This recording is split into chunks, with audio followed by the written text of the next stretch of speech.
I'm very grateful to be joined not only by the editor of the Jewish Chronicle, Wallis Simons, as well as Eyal Biram, the reserve captain in the IDF Special Forces. Eyal, you told me just before we went on air that 5 of your friends have been killed. And I think that's so tragic, but so important, because when talking about terrible events like this, sometimes the numbers become depersonalizing. But when you've had such a real personal experience, it must be so hard to bear and difficult to come on television to talk about. Yeah, I'm here today to try to give the sense and feeling, because the numbers is one thing, and we can look at the numbers and imagine a war far away. But I see the faces of my friends on TV, and that's the way I recognize 5 of my friends.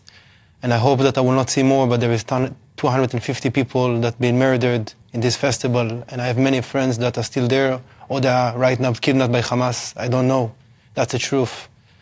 And I'm here to try to give this sense of understanding for what's happened there. That this is, as you mentioned, this is not militant. This is a terror attack, and more than that, this is a pogrom, like what's happened in Auschwitz, unfortunately. Jake, how should the state of Israel respond? Because it's a very strong military, it's a very powerful force. This has been an extraordinarily provocative attack and continues to be, with hostages being murdered.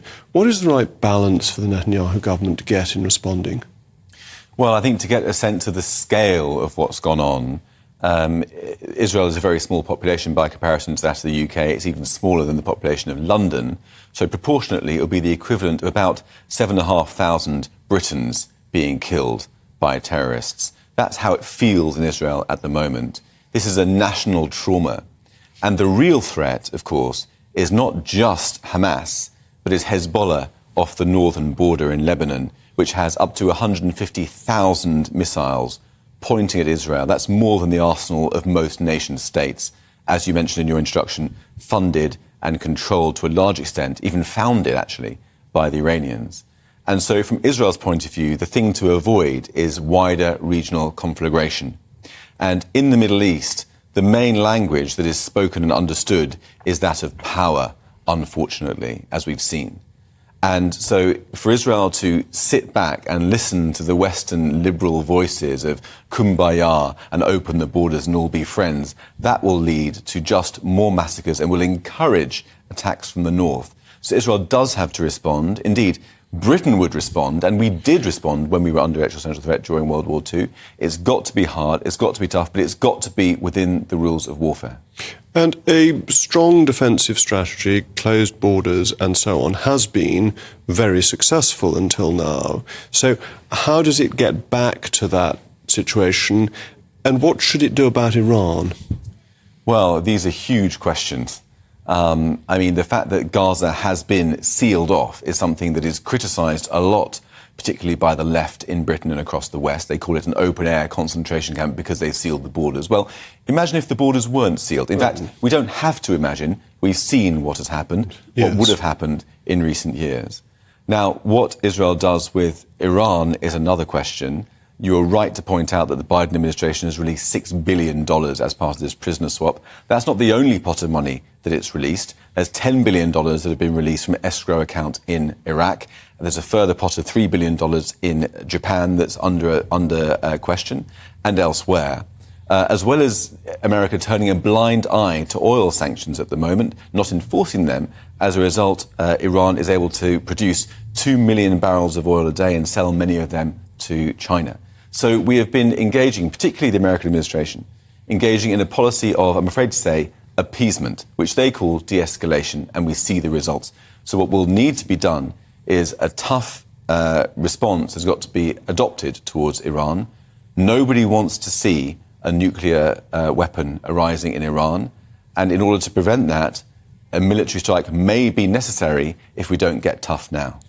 Eyal, what would you like to see the British government do to help Israel in this hour of need? What can we do that is practical and effective help? Because it's very easy to talk, but something more than talk needs to be done in these circumstances.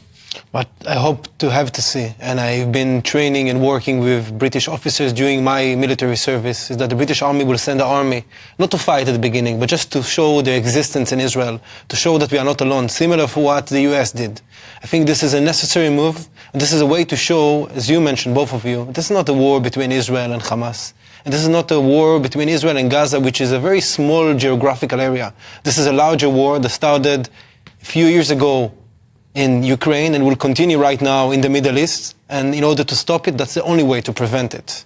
And that's very important, isn't it? That the Russian-Iranian axis is key to this. Russia and Iran are very close and tied in, obviously, with North Korea as well.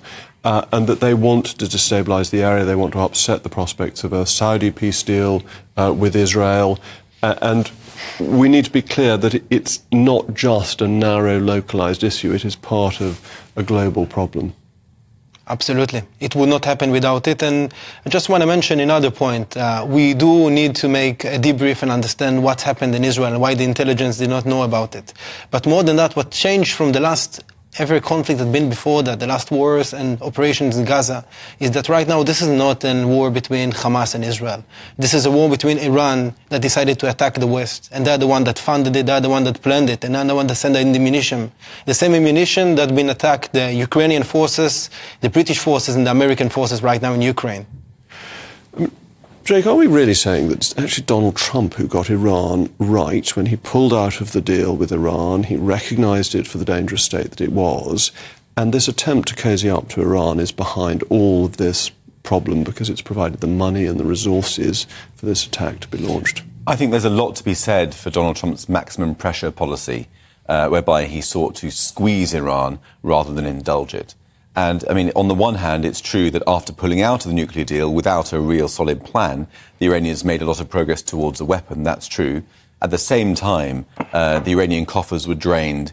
It was unable to fund militant groups overseas and terrorist groups overseas in the same way and to the same extent it had been doing before. So maximum pressure has a place, and it should have a place in American foreign policy, rather than when the Iranians took, 4 American hostages, rather than paying them $1.2 billion a head, engage in maximum pressure, go after the people by overt and covert means who have taken those hostages and place them under enough pressure that they won't do it again, on the understanding that they will never pay a penny to them.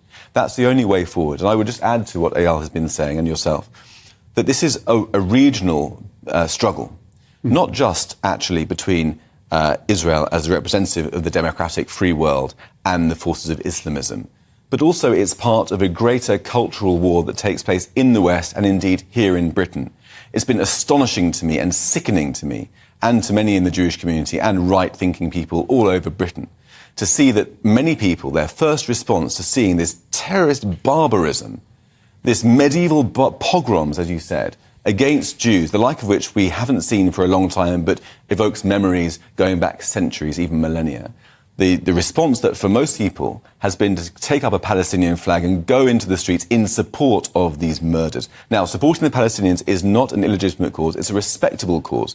But supporting Hamas in this way now is completely shameful. It's most disgusting behaviour. Thank you to Jake and Eyal. I'm joined now live from Israel by Uri Dromi, a founder of the Jerusalem Press Club.